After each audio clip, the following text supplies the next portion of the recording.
awkward for the first like 20 seconds and allow people a second to hopefully tune in. Do my couple shares on everything. You know how we got to do it. Ba-da-ba-ba-ba, I'm loving it. No, I want to post my story. All right, we are J Plus in the waiting room. Yep, super awkward, but we do it.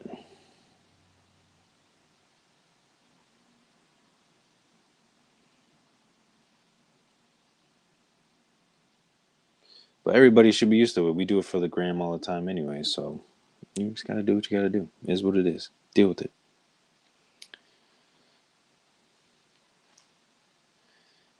All right, cool. Done. What's is Right Mind Wednesdays, where we just sit down and have conversations, talk about music, mental health, fitness, financial help, and just allow people to just kind of review and hear different stories, different passions that people have been involved in, and just allow people different resources for them to, build on themselves, whether it's just their personal life or maybe some aspirations that they have in their life that we're talking about. Make sure that you follow us on Instagram, WRTMND, as well as follow our YouTube, which you are hopefully watching from right here. Um, Appreciate everybody that is tuning in and watching this, checking this out. I appreciate all of y'all so much for helping us kind of grow in this. We've definitely got a lot of great guests that are coming up. But tonight, we have a very good friend of mine. I've known this gentleman for quite some time now. And really appreciate everything that he's been doing in the music industry, as well as just being just a great person and a great friend, someone to talk to, chat with, all that fun stuff. But without further ado, I'm gonna bring my man in right here, J Plus. What's going on, man? How you doing? How you doing, man? How's it going? It's going, man. Like we said, you know how it is. It's one day at a time, as best we can. It's true. How's things on your end over there? They're good. The weather is cold, but I stay in and just work on beats all winter and just wait for the spring. Also, this man hibernates throughout the winter. I He do. gets I ready do. for the summer. Hell yeah, So yeah. since you brought that up, I know that was a little off topic, but um, so what is that for you? Because I know like some people like they like to maybe go on tour or what made you decide to want to kind of just hunker down during the winters and just like start cranking out beats? Like, is Well, there a method to that or?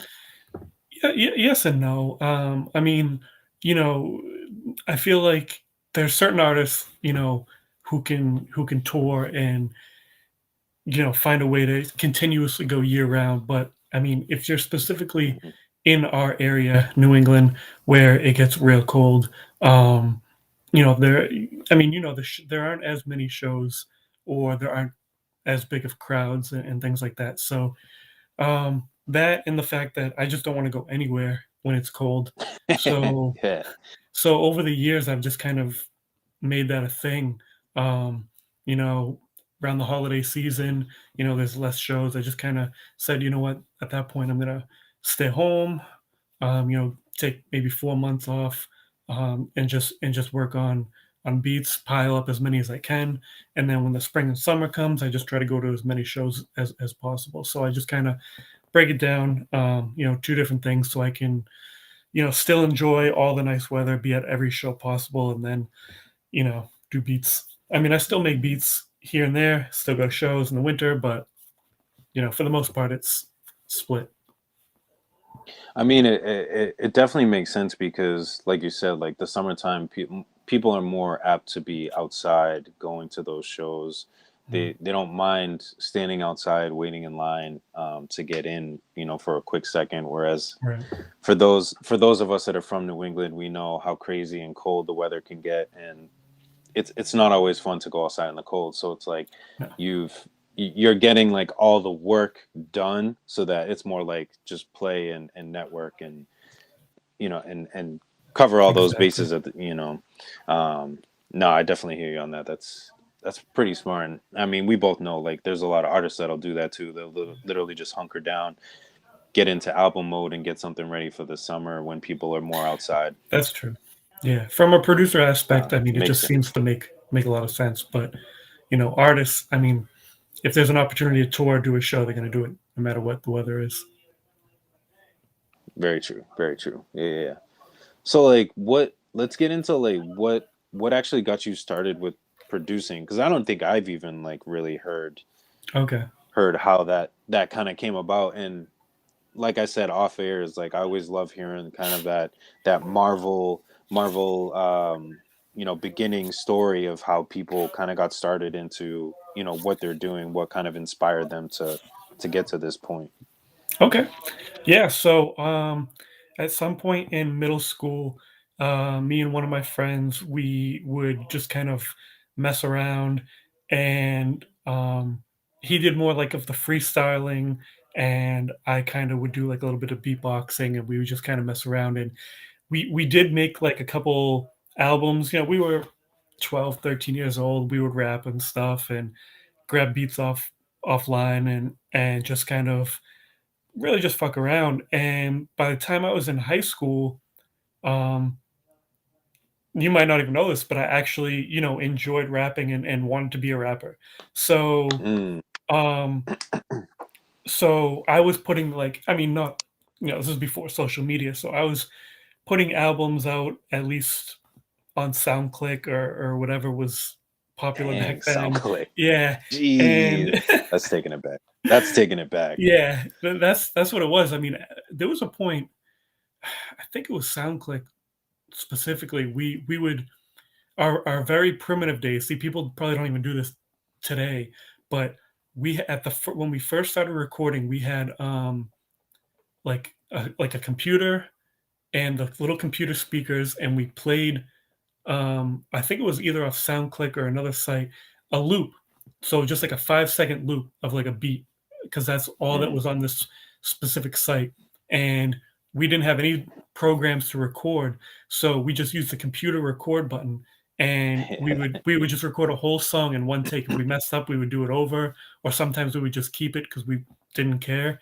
But I actually recently was like listening to that stuff from almost 20 years ago, probably 20 years ago, and I'm like, wow, this is ridiculous. Like what we did, we just stood in front of a computer screen for 3 or 4 minutes, and you can Yep. hear us like laughing and talking in the background, like ridiculous. But anyways, so yeah, by high school, I was taking it more serious. I was working more on the mechanics of rapping, and the rhyme scheme and the flow and things like that. It just still didn't seem like something I really, really liked. But I slowly started making my own beats for me and my friends.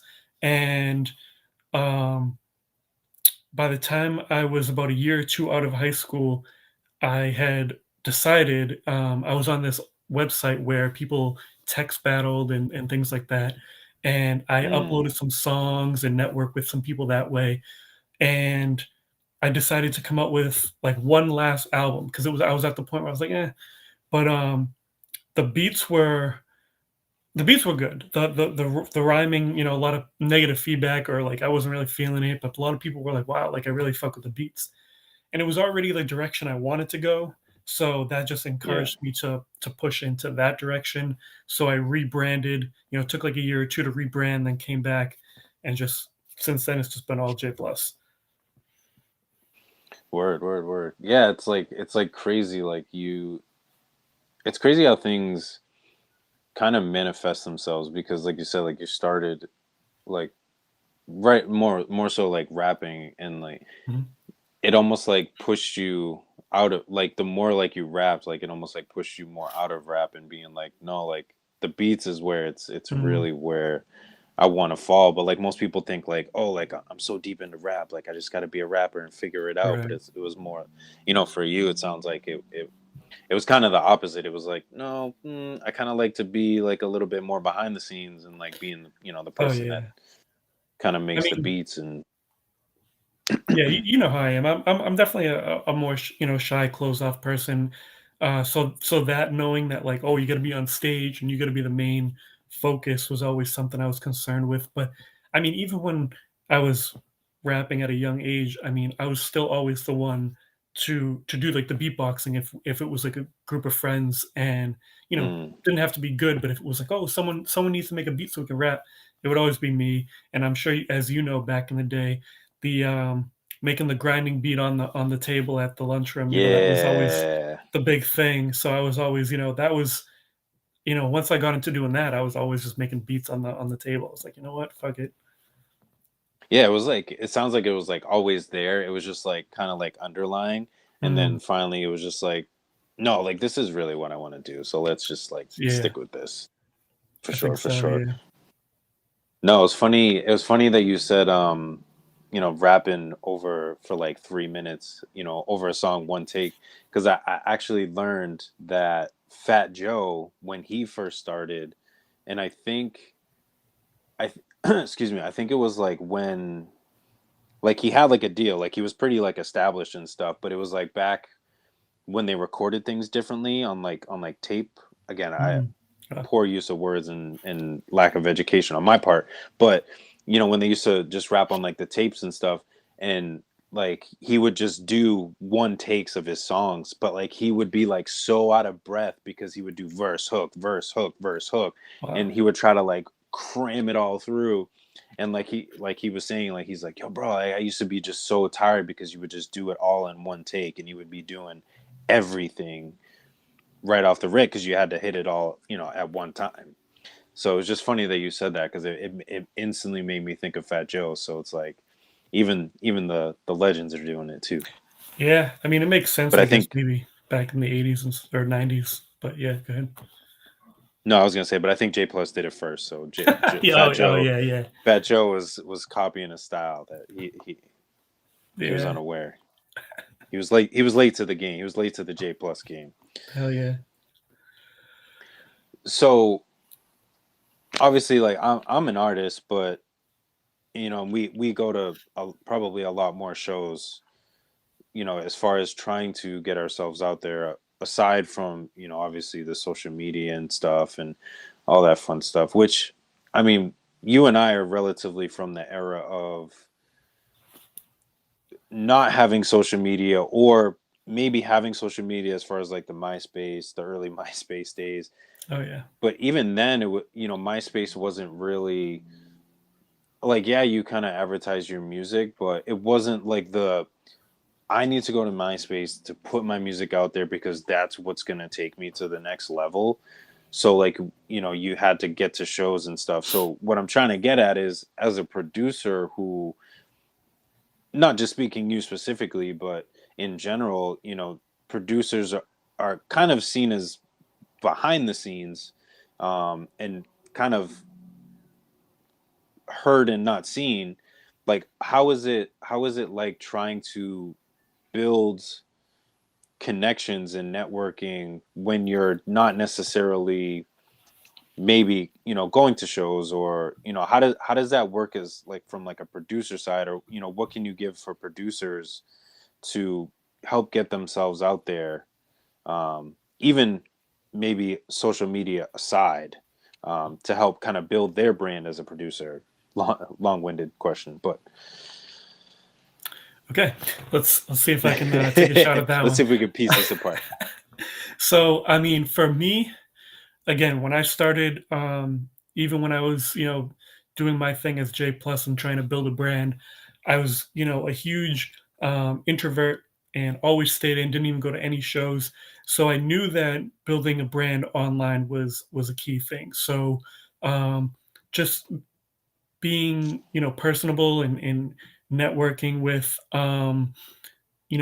anybody really online, mostly, I mean, before Facebook, but also in the Facebook days. um, but I used to make memes and or funny statuses and Oh, I just, remember those. yeah, just anything really to, I mean, I don't do it as much, but just anything so people knew who I was, because even today, most people think I'm just a logo. Like I'm not a human. So, um, you know, I just had to just work at it. But I would say if you are a producer and you have the ability to go to local shows, definitely do it because that was like a whole nother element. Once I started going to local shows and networking with everybody around there, I realized how big the community in the hip hop scene was around the area that I lived in, which I didn't even know was there at all. And you can get just as many, friends or customers or just whoever as you can online the same way. You just have to, just have to be a decent person. Talk to people like there are other people. I see producers online, and even I'll get it sometimes spammed with, you know, buy this beat or I got beats for sale. I don't do that. I just talk to people if they want to work on something, if they want to buy a beat or talk about beats, we'll do it that way. But I don't bug anybody to buy anything.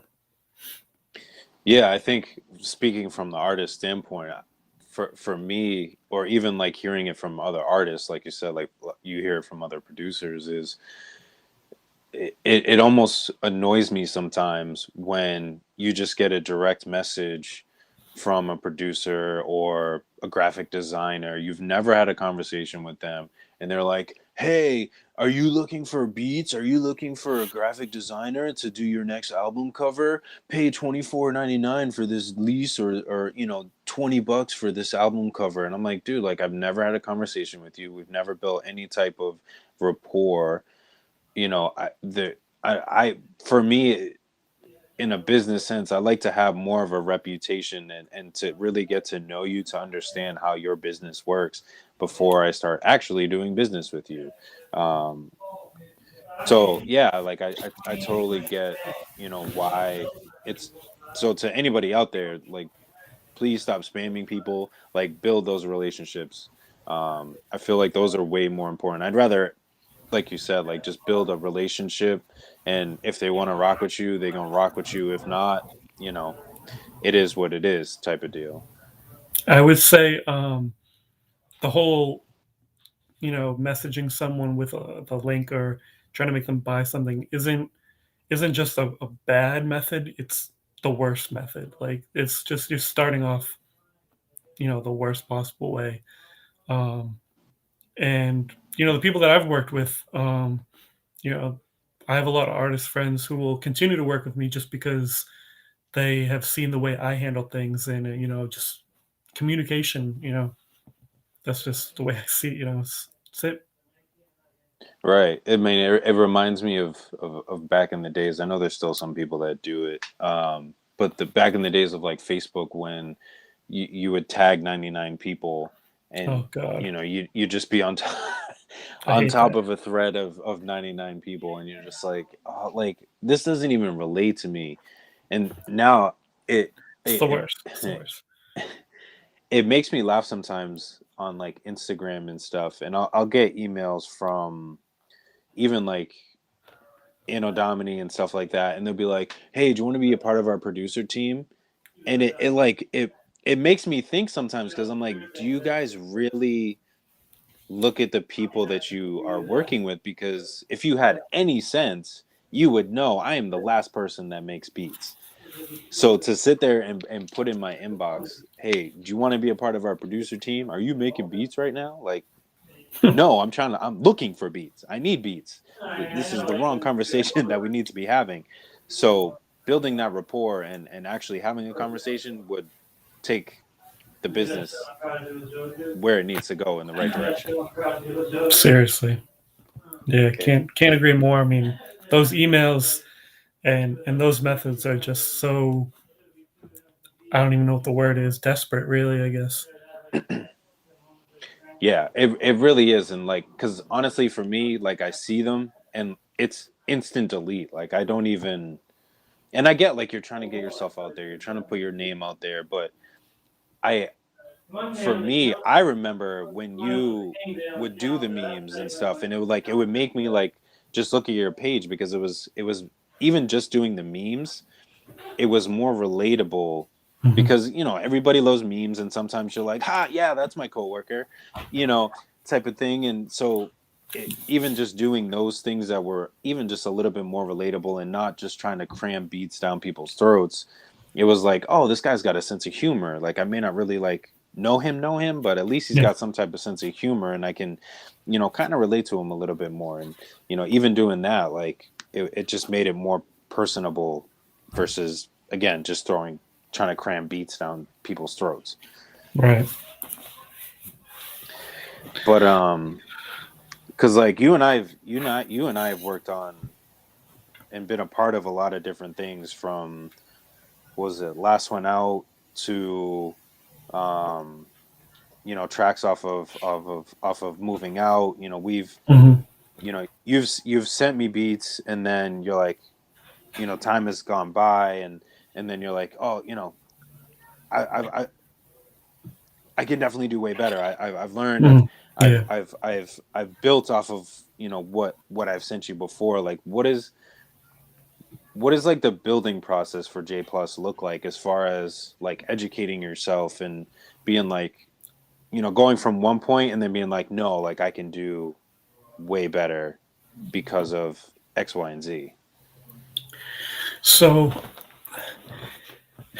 I guess that's a good question, but I've just learned different methods of sampling is probably the main thing because the drums I feel like I have down. It's just a matter of the quality of the drums. Maybe at some point, the drums I was getting weren't that great, and then you know as time goes on, the quality of things are just getting better, so I get better drums. But with sampling, there's just like in FL Studio, there's different ways to sample, and they have different like plugins, and I've tried them all, and I think I've continuously worked on it until I found one that I really enjoy using the most and learning that one more. So I think, for example, that one beat that you said, when I first made it, I think I sampled it or used a different program to cut and like chop the sample and everything, and it might not Yeah, have been as clean. Um, and maybe it could have clipped or looped wrong or something. But nowadays, I use this thing called Serato Sampler, um, or Serato Sampler for when I cut samples up, and A, it's better than what I was using before, and B, I just have learned it enough, like so much in depth to where I feel it's I can do so much more than I could have even a year ago with a different thing. right, right, right.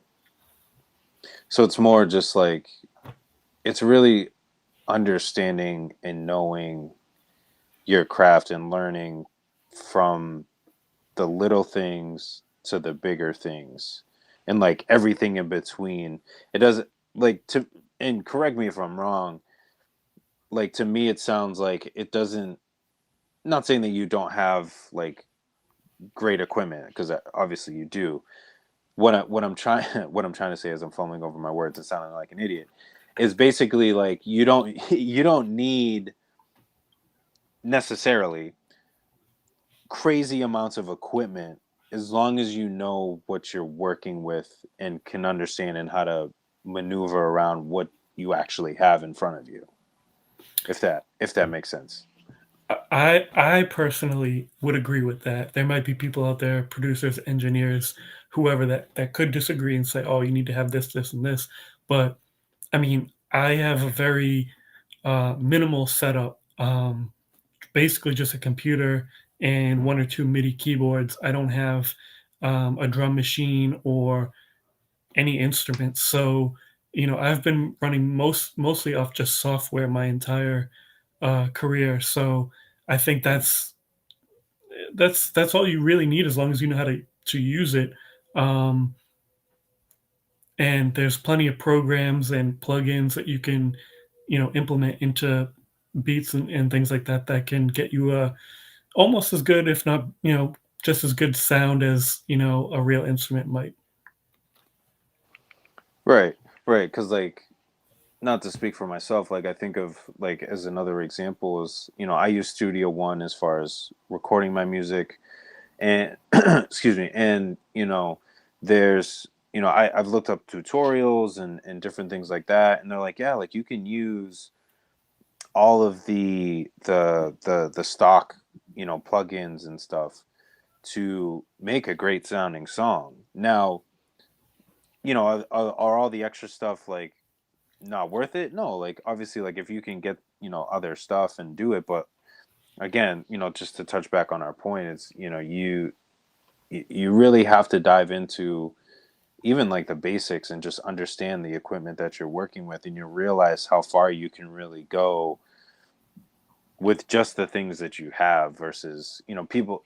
Again, I'm touching on another subject is people think like, oh, I gotta buy this $400 camera and sound equipment and lighting, and again, those things are great, those up the value in what you're trying to do. But again, nowadays you could use your cell phone, put it on 4K, and shoot a Mhm. music video, and pull it up on iMovie, free app on your computer on a Mac, and put a movie together, and put a video together. So it's like, I think people, to maybe touch another point is I think people try to do or think they have to do so much, especially when they're first starting out, when it's like, I mean, especially nowadays, like as long as you know what you're using and how to use it, like you can make movie magic with even the simplest of equipment. Especially now, technology is just crazy. Right. Um, where, like you said, like you could just have a couple plugins and some MIDI and MIDI keyboards, and be producing like DJ Khaled and stuff.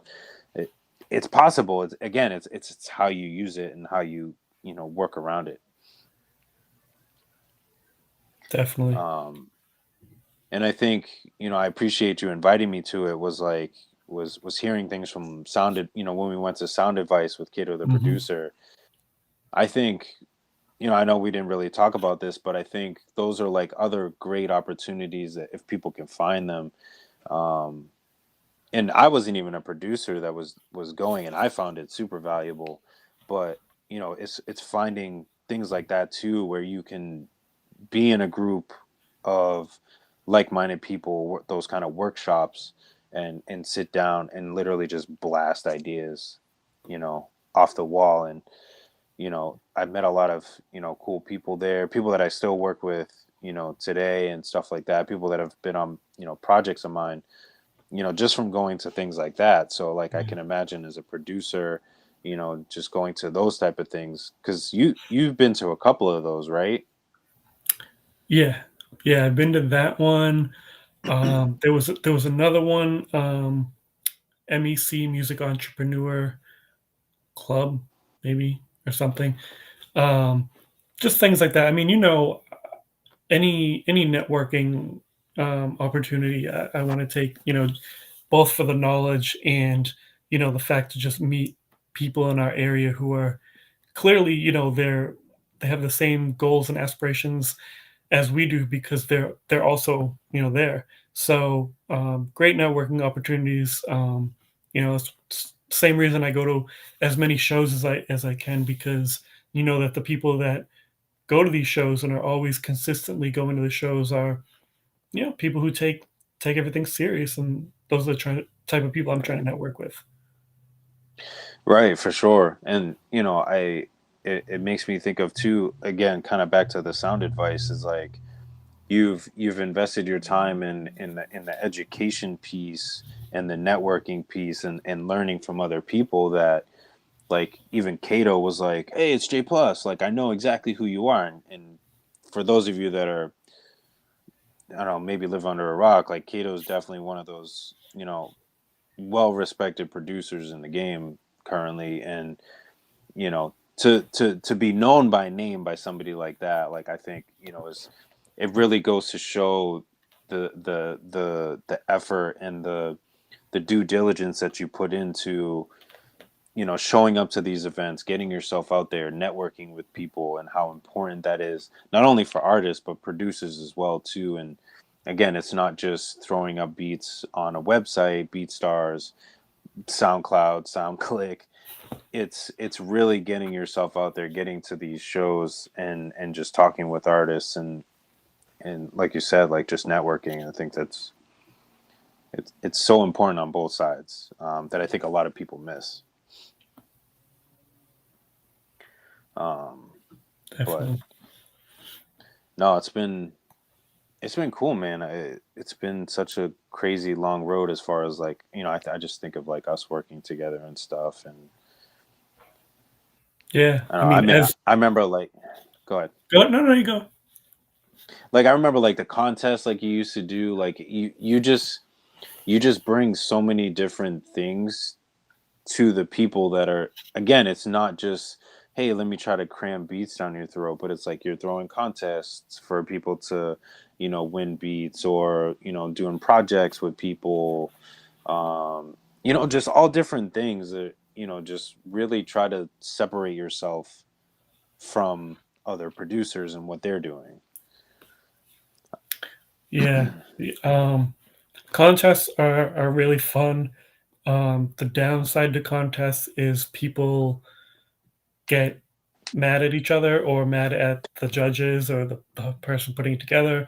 And it's not just the ones that like I've put together. I've seen it when I used to be more active on Facebook. You know, a lot of sore losers out there, so it's For kind of sure. turned me off to the idea of doing as many contests. I do want to do more in the future. I just want to make sure that when I do them, I'm very, meticulous and specific about the way I do my future ones for those reasons. For sure, yeah. I mean, contests are always tough. Like, I've done my fair share, and there's always just those people, and I've caught myself in there a couple times, but I've just learned, obviously over the years, it's just things that you learn. Like, just take it to the chin, and move on, and stop taking it so far to heart. But yeah, some people just get really butthurt and just get like so over the top with it. I'm like, bro, like it's just a contest, man. Like, Right. just you know it is what it, at the end of the day, it really just is what it is. And you know everybody's got an opinion, so, and everybody's Right. opinion is different, so like you can't really, sometimes you really can't just take it for face value of what it is, because you're battling, you're battling what somebody's experiences have been in music, and then they're applying that to what they're hearing and what they have to judge against, which is a tough battle in itself. So I think people just need to realize too, like judges are hard to come by, but they're, Yeah. again, you gotta understand who they're, who's judging in a sense, depending on the contest and stuff, and who's actually judging. You did pretty good in one contest recently, right? Yeah, I did. It was the Anno Domini song contest, which I always try to partake in that. And again, Mhm. and that's a very good example of, and just being transparent is one of those times where you're kind of like, man, like like that person got first, like Yeah. come on, man. But again, at the end of the day, it's like, what you got to deal with, maybe what those producers are into or what they're looking for. And because I was like, oh, that person won, but then like I'm looking at like 1, 2, 3, 4, and 5 that place, and I'm like, these sound all very similar as far as the style of beats that they chose, and then what they're rapping. So I'm like, maybe that's just the mood that they were in, that the judges were in at the time, and was just really catching them. And I also have to look at the times, is those are the type of beats that most people are listening to. Me, I'm more of the, a little bit more of the old school, like boom bap, or Hell yeah. you know m- more of this, the storytelling type beats, versus maybe more of a trap style, 808 type of style beat, which nothing wrong with them. I'm not trying to crap on Right. them by any means whatsoever, because I mean, if you've heard any of some of my newer music, more of the stuff that I'm a little bit more on and experimenting with. But yeah, you just kind of deal with it. And but yeah, Anno Domini, I mean, shout out to them for, all the contests they do. I don't know how they do it, because they have like, I think the last one they said they had like 2,300 people that participated in it. I'm like, Wow. dude, that is way too much music to Yeah, listen to. that's a lot. And then They to try to go ahead.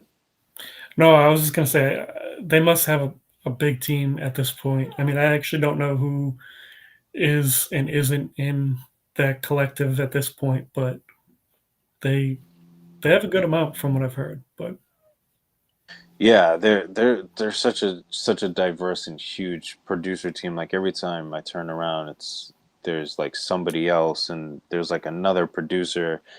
Like I've had to go back, like because when I put out music and stuff, like I try to give credit where credit is due. From the producer to the person that's mixing and mastering, and I'm like, all right, this is an Anno Domini beat, but then I'm like, wait, no, like yeah, it's Anno Domini, but like which member of Anno Domini is right, because I'd like to at least I think try to credit at least the person that actually did it. Again, you're part of the Anno Domini team, but you got like Oscar Mike and all these other people that are part of it. And I just want to make sure that you know it dives a little bit deeper, because again, their team is so widespread that there's just a different variety of producers that are on there. It's crazy, but yeah, like 2,300 people. That's too much music, because they're like, yeah, what's today, the 19th. They'll be like, yeah, submissions are due today, and then like a week from now, like we'll announce the winners. And I'm like, dude, that even a week yeah, is like still such a short amount of time to listen to all that music and then to categorize it. I know. And I mean, more power to them. Right, That another reason they why they I'm not doing a contest right now. But yeah, yeah, right. I know you'll get like probably like 3,000 people just to try to get yeah, no. um no, it's crazy. I again, just to go back to kind of what I was talking about, is you just seem to always be working to try to separate yourself from what the typical person is doing, or a typical producer is doing, to really kind of just show like who you are and be like, no, I'm pretty different in what I'm trying to do, you know, com- compared to everybody else. And one of the things that I've noticed too is like you've built a clothing brand, which is, again, it's one of those things that's super recognizable, but it's Mhm. still like your own. Like what made you come up with the the exclusive clothing brand? Because again, like you've kind of mimicked some pretty pop culture things, but it made it hip hop. so so yeah, I always wanted to have my own clothing brand. At least in the last 5 to 10 years, and I at one point came out with a batch of, J Plus shirts years ago, and I got them like, from some guy in the same town, got a whole box of them, and I didn't like the idea of having like a box of clothes or a box of shirts to sell. So I said, Mm-hmm. you know what, I'd rather just do it online, and had a lot of ideas. I said, let me mess around and play around with all these different, oh, I could turn this into something and this into something. And then, I had all these ideas, and I just said, all right, well, I need to make a site. And, then, we came up with the name Exclusive because we thought it was, it was cool. It's a catchy, name. You put that just on the shirt, and it looks good. So it's kind of like a mix. It's like the main brand is exclusive or exclusive apparels, and then we have all these, as you said, knockoffs of bigger brands. So people see those and they say, "Oh wow!" Like, I get it all the time. Where'd you get that shirt or something like that? And it's like, well, I made the shirt Mm-hmm. actually, and so it's like three in one. It's like the exclusive ones. Um, that just say exclusive or exclusive apparels or some version, Of course. and then you have the J plus ones, um, that's like mine, and then you just have all the boom bap or whatever knockoff of Pornhub or something funny Yeah. like that. Yeah, you got like Nickelodeon, you've got Hmm. Friends, you've got Yeah. like your staples Hmm. to, clocks, Goosebumps. I mean, I'm just kind of running through the things. Sega, like those things like are Hmm. just so eye-catching, and for Right. like the just the hip hop enthusiast, like you get almost like the best. Well, you get the best of both worlds, because then you can also kind of relate something a little bit more personal with Mhm. also your love of hip hop, and either in the old school style of hip hop, and the boom bap um, type of stuff too. So like it's a you get a twofer out of it, and it's like super cool. Yeah, no, it's I always think of like new, or not new ideas, but like I'll see something and I'll say, um, like, oh, I can think of a way to flip that. Um,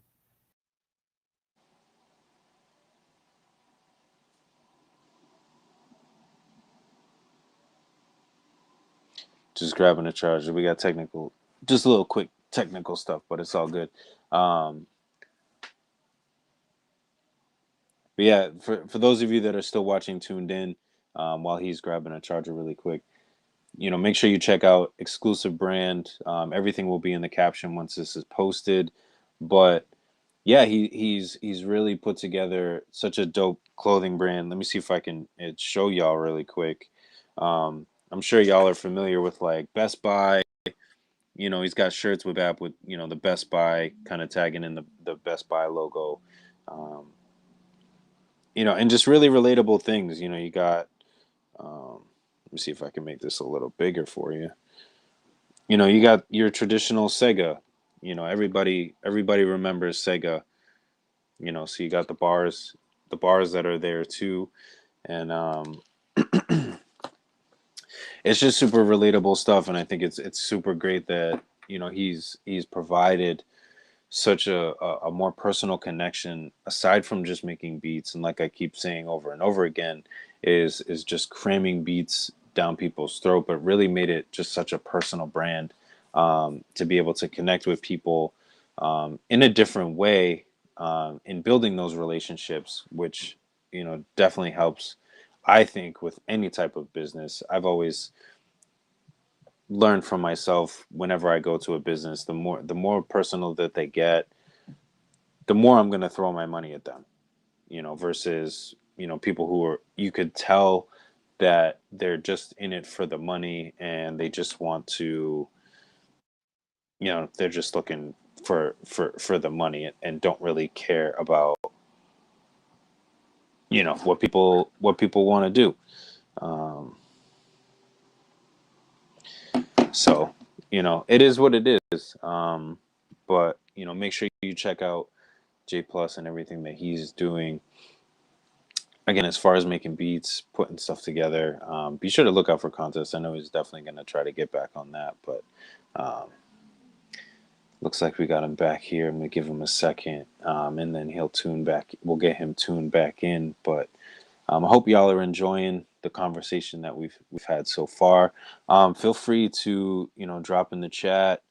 Yo, shout out to Saif, get to the bag. Shout out to you, homie, man. It was definitely great having you on the last show that we just had. That was definitely a great conversation. So anybody that's watching, make sure you go to our channel, and check out that conversation that we had. That was super dope, to hear from them, to hear from him as well too.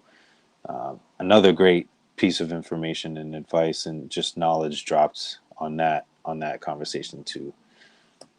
So make sure that you check that out too. We got a lot of great people that we've interviewed from Spread the Love Commission, doing a lot of work for the homeless, to some of our recent ones like Sipe Get to the Bag. Um, just starting out in the middle of COVID, to just developing his own brand, and opening up for Sue Surf, which is such a great you know step in the right direction for somebody, starting just in COVID. But we're gonna see if we can get J Plus back in here, at least on audio, um, and we'll try to keep the conversation going. Can you hear me all right, man? Yeah, I can hear you. So about that, the laptop decided to die. I have. Gotta love technology. I know. I don't know why I can't get the video back, but I am. I'm here. Yeah, at 1 least we second. can hear you. No, you're good. You're good, man. Gotta love technology. I fortunately have. I mean, knock on wood. I'm probably gonna jinx myself now, but it looks like he's taking a step out. But that's cool. But luckily, I haven't been areas. We There we back. go. Just had to refresh it. Oh, Okay. all good. Yeah, I was saying. I fortunately, knock on wood. I'm probably gonna jinx myself. I haven't run into the scenario of being in like a session or something, and then like my entire like thing just completely crash. And then you always hear like the horror stories of producers and stuff that, Oh yeah, I was in god. the middle of a session and then like my entire thing just crashed and I lost everything and then I had to like buy a whole new laptop and that's like $3,000 and you know all this other stuff. So like knock on wood, I haven't. But you gotta love technology when it comes to stuff like that. It's One always one time. unreliable. What's up? One time, years and years ago, I was working on a beat like a thunderstorm or something, and my power out, and I lost a beat. So fun. So now I don't make beats in thunderstorms. Yeah, word to the wise to anybody that is listening. Do I'm gonna post this as a clip too. Do not make beats during thunderstorms because most likely you're gonna get a power outage and then you're gonna lose everything. Best What could piece have of been, advice that J Plug, right? And dude, imagine like in another You life never know.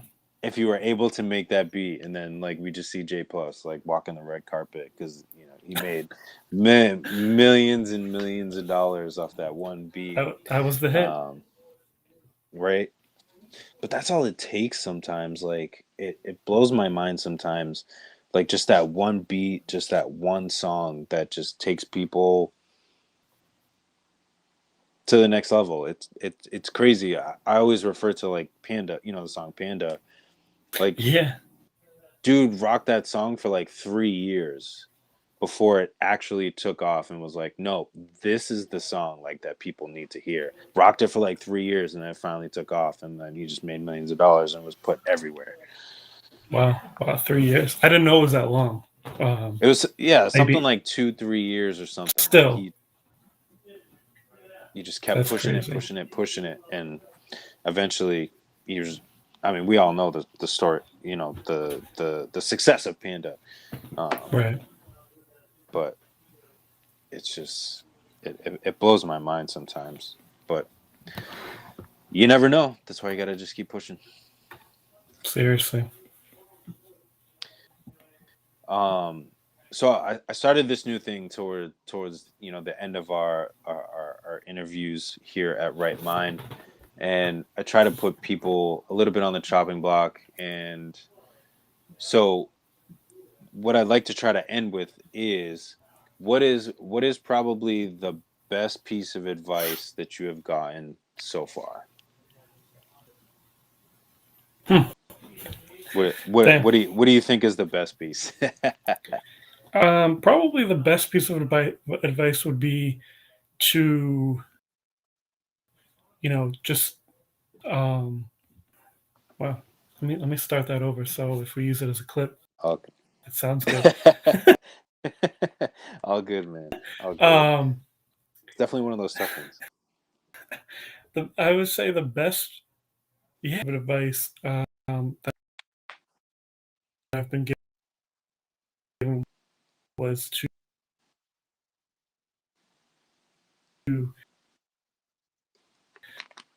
just Um, I would say there's different opinions on that. Like, um, one time I was told to think outside the box years and years ago, and then Hmm. X amount of time later, it was actually Cato who told me, you're now finding your niche. Like, stick to, what you're doing.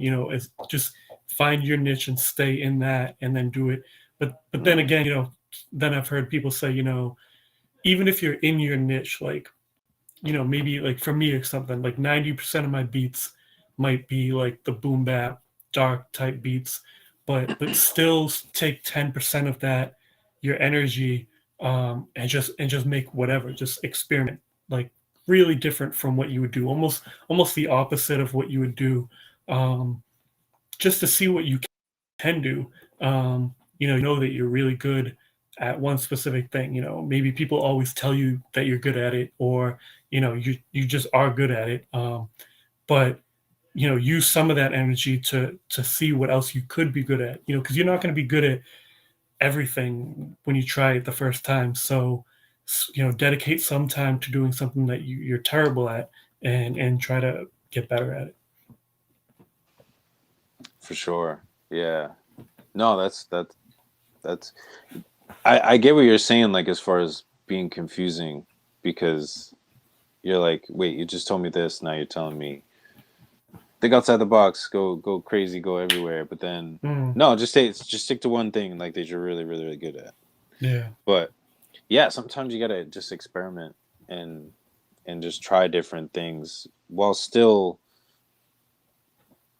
being in your lane per se. I think there's ways to do that that allow you to just take a step to the right or to the left, but still be J plus, still be J Faith, and for especially like your fan base to be like, yeah, that's still them, but that was super dope that they kind of tried something a little bit different than There's what the norm been is. there's been times when I've heard, um, maybe like a pop song or some non hip hop song being produced by one of my favorite producers who I've known for being like a boom bap or an underground type producer. And, I might not have known it was them until I looked it up, or someone told me. But, um, it just shows you that sometimes, like, if you go outside of that element and you try something else, you could, you know, be amazing at something else, just as you were with what you're already good at. No, it makes total sense, man. That's definitely a great piece of advice that any producer, any artist, anybody just in life can definitely take and use, for whatever it is that they're trying to do, whatever they're trying to Right. pursue. You know, and we just trying to teach some life lessons here, man. That's all we're trying to do. Right. But no, man, this has been super dope. I appreciate you. I appreciate your time and being here. An hour, it seems to go by so quickly. Right. Um, we're already kind of here. But yeah, I appreciate you taking your time out to be here and definitely share some great stuff. Not only for producers, but also just anybody in the music industry and life itself, to just kind of grow and improve themselves, one step at a time. Yeah. No problem. Anytime. I love doing this kind of thing, and like I said, I have to eventually get my own podcast up and running, and when I do, I obviously have you on. Yes, sir. So really quick, before we close out, so you mentioned like podcast. What are there any things like coming up for J Plus, that you can share? Some things that people can kind of look forward to, and maybe the next couple months, to be on the lookout for. Um, yeah. So, in the near future, especially for local artists of Massachusetts, um, I'm not a show promoter in any way, but I do affiliate with local, promoters and people who put on shows in the area, such as Hustle Killer and All Star Fresh, as well Mhm. as now, KNG Entertainment. So, there are some upcoming shows which you could always find on my Instagram, usually in my stories, or network with these people as well. Um, hopefully we'll have some more shows, each month, and progressively more and more shows, again, spring and summer. Um, we're going to have Lone from upstate New York coming back in March, as well as Red X Lion should also be here. So you'll Word. see some out of state artists performing again. Um, and yeah, I mean, I'll also be, posting, doing the beat thing, posting beat snippets on my Instagram, working towards this podcast, and then new designs, probably for spring for exclusive apparels. We'll have some new designs for this season. Nice, nice. Definitely gonna be looking forward to that. Definitely gotta grab a couple more shirts. Nice. Been definitely slacking on that a little bit, but yeah, I'm Oh, definitely gonna good. grab a couple more of those. Gotta rep the brand. Gotta support. Yeah, yeah. Oh, I got your this one over here is Between the yeah, lines, yeah, I got yeah. got some more got some more episodes of that coming up soon too. Nice, So nice. it'll be. But saying about me, this is about J plus. So, but no, thank you, man, so much. I appreciate you for taking your time. For anybody that was tuned in, thank you so much for checking this out. Make sure you follow him. Should be somewhere underneath where my fingers are. Follow him, J Plus Music, on Instagram. Probably the best place that you could find him. It'll link you Definitely. everywhere to exclusive brand Music Plus, J Plus Music. Um, and you could take it from there and just get to know, like I said, with Syph and anybody else, get to know these people, learn from them, get to know who they are, and I guarantee these are definitely people that you're going to enjoy and like and be able to build something off of. But this is just about our time again. For the last time, I appreciate you, man. I appreciate your time for being here Anytime. on Right Mind Wednesdays. But until next time, my name is Jay Faith. This is J Plus. I almost said that backwards. This is Right Mind Wednesdays. We'll see you next time. What's up? Peace.